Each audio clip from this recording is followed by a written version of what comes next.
Γεια και χαρά σε όλους. Ξεχωρίζω τους γρίφους που δεν απαντηθήκανε από πολλές ομάδες και θα δώσω τις απαντήσεις για αυτές. Λοιπόν, οπότε έχουμε και λέμε ο πρώτος γρίφος. Σε αυτό το γρίφο εμφανίζεται μια φωτογραφία με σκαλοπάτια στην παλιά πόλη και μια ταμπέλα που λέει αδιέξοδο.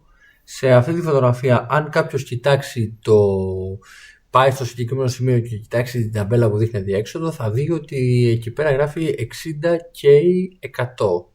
60 και 100, η σωστή απάντηση είναι 160. Αυτό το απαντήσανε 4 ομάδες. Πάω στην επόμενη ερώτηση που απαντήσανε επίσης 4 ομάδες και έδειχνε σε αυτόν τον γρίφο μια φωτογραφία από ένα περίπτερο. Αυτή η φωτογραφία ουσιαστικά ήταν μια φωτογραφία από ένα περίπτερο που υπάρχει ζωγραφισμένο έξω από το καφενείο Ταμτάμ.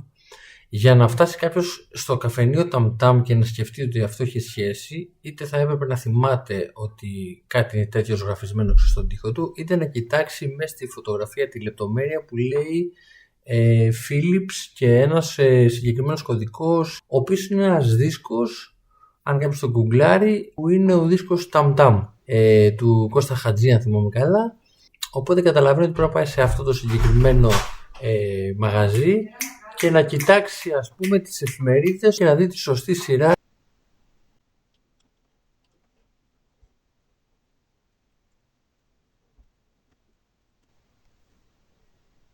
Μετά ο γρίφος ο οποίος απαντήσανε μόνο 4 ομάδες. Το φόντο του γρίφου έδειχνε ότι μιλάμε για τα παπάκια και από εκεί και πέρα στην τοιχογραφία που υπάρχει μέσα στο πάρκο αυτό υπάρχουν τα 4 ζωάκια και ο γρίφος δείχνει ότι πρέπει να τα βάλουμε τη σειρά από αυτό που είναι πιο κοντά στο δέντρο μέχρι αυτό που είναι πιο κοντά στην πόρτα του πάρκου.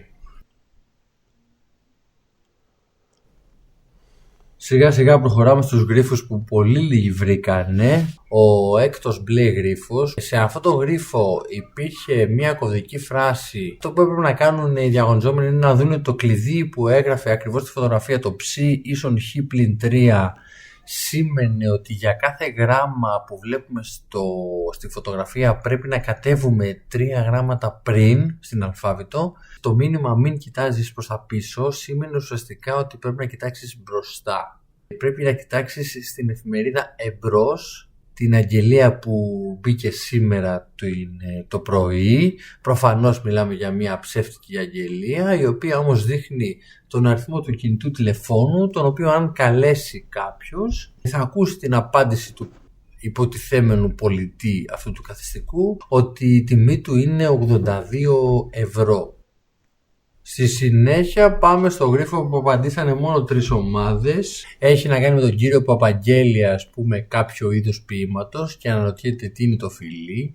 Ουσιαστικά αυτός ο γρίφος παραπέμπει στον χώρο που στεγάζεται ο χώρος δραστηριοτήτων φιλαναγνωσία, ένας χώρος γνωστός στην Ξάνθη για την αγάπη του προς την ποίηση. Στη βιτρίνα του χώρου αυτού, στην οδό Βενιζέλου, απαντιέται το ερώτημα τι είναι το φιλί. Είναι γραμμένο πάνω σε ένα τραπουλόχαρτο και το τραπουλόχαρτο αυτό βγαίνει μέσα από ένα βιβλίο το οποίο ονομάζεται 365 Poems for Life, δηλαδή 365 ποίηματα για την ζωή. Στη συνέχεια περνάμε στον γρίφο που ήταν ο 8ος κόκκινος γρίφος. Τρέχοντας το προσπεράσατε ή μήπως κάποιος το παρατήρησε ποιο ζώο ήταν. Ο γρίφος αυτός είναι ο γρίφος ο οποίος βασίζεται στα ροζ κειμενάκια που αναφέρονται σε κάθε γρίφο. Στο συγκεκριμένο γρίφο το ροζ κείμενο έλεγε «Ακόμα λάμπεις ονειρικά, γλυκιά οπτασία». Δηλαδή κάποιος παρατηρητικός θα μπορούσε να δει ότι τα πρώτα γράμματα, τα αρχικά γράμματα των 5 λέξεων σχηματίζουν τη λέξη άλογο. Προχωράμε σε γρίφους που απαντηθήκαν από λιγότερες ομάδες. Σε αυτόν τον γρίφο εμφανίζεται μια φωτογραφία, μια εικόνα η οποία περιέχει εγκαταλαβίστικα σύμβολα. Δίνεται ότι η λέξη ήτα ισοδυναμεί με 4 σύμβολα. Από εκεί και πέρα, αν κάποιος προσπαθήσει να αντικαταστήσει αυτά τα σύμβολα και να μαντέψει και τις επόμενες λέξεις που υπάρχουν στο κείμενο, θα καταλάβει ότι το κείμενο λέει ποια γράμματα απουσιάζουν από τη Μικρά Ασία, αφαίρεσέ τα για να μείνει η λέξη. Άρα πρέπει να δούμε στο μνημείο στο οποίο βρίσκεται ο κύριος που φαίνεται στη φωτογραφία. Σε αυτό το μνημείο κάποια γράμματα λείπουν. Αυτά τα γράμματα που λείπουν από το μνημείο πρέπει να τα σβήσουμε από την σειρά των γραμμάτων που εμφανίζεται κάτω στη φωτογραφία. Οπότε τελικά τα γράμματα που απομένουν είναι τα γράμματα που σχηματίζουν τη λέξη υποδοχή. Στον επόμενο γρίφο εμφανίζεται μια φωτογραφία η οποία αναγράφει ότι εγώ ταπεινή, αυτό δίπλα μου το πιο διάσημο σαχνησί της πόλης. Το πιο διάσημο σαχνησί της πόλης είναι το κυκλικό σαχνησί πάνω από την πλατεία Ματσίνη. Δίπλα σε αυτό μια ταπεινή καμινάδα. Περιλαμβάνει τον κωδικό που έχουν τα κεραμίδια πάνω της, ο οποίος είναι PK3. Πάμε στους γρίφους που απαντηθήκαν μόνο από μία ομάδα ο καθένας, δηλαδή μιλάμε για τους αρκετά δύσκολους γρίφους. Πρώτον, ο γρίφος που έδειχνε μία εσοχή σε ένα τοίχο, ένα παράθυρο, μία καμάρα και έγραφε «Βρες με, παίξε μου μουσική και θα σου δείξω το δρόμο». Σε αυτήν την περίπτωση οι παίκτες έπρεπε να πατήσουν το link που ακουγόταν μία μελωδία και στη συνέχεια να παίξουν αυτή τη μελωδία στο πιάνο που εμφανιζόταν στο επόμενο link. Μόλις το καταφέρνουν να παίξουν τη σωστή μελωδία, τότε βλέπανε μια εικόνα στην οποία ένα μάτι κοιτούσε μέσα από μια τρύπα σε ένα τοίχο. Αυτό σημαίνει ότι έπρεπε να κοιτάξουν στο συγκεκριμένο σημείο στην καμάρα που λέγαμε νωρίτερα, που υπήρχε μια τρύπα στον τοίχο, και να δούνε ότι μέσα από την τρύπα αυτή εμφανίζεται η εικόνα μιας ομπρέλας.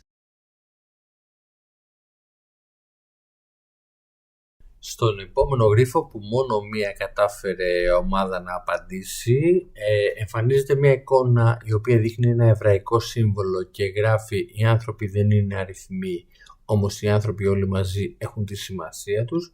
Σε αυτόν τον γρίφο οι παίκτες έπρεπε να πάνε στο μνημείο των Εβραίων που υπάρχει στην πλατεία Ελευθερίας. Στο μνημείο αυτό, όπως φαίνεται στο δεύτερο σημείο της εικόνας, υπάρχει μια κάτοψη και το λευκό συν σε αυτή την κάτοψη δείχνει το σημείο, το κείμενο ουσιαστικά, στο οποίο όλοι οι αριθμοί μαζί, αν προσθεθούν, αποτελούν τη σωστή απάντηση για.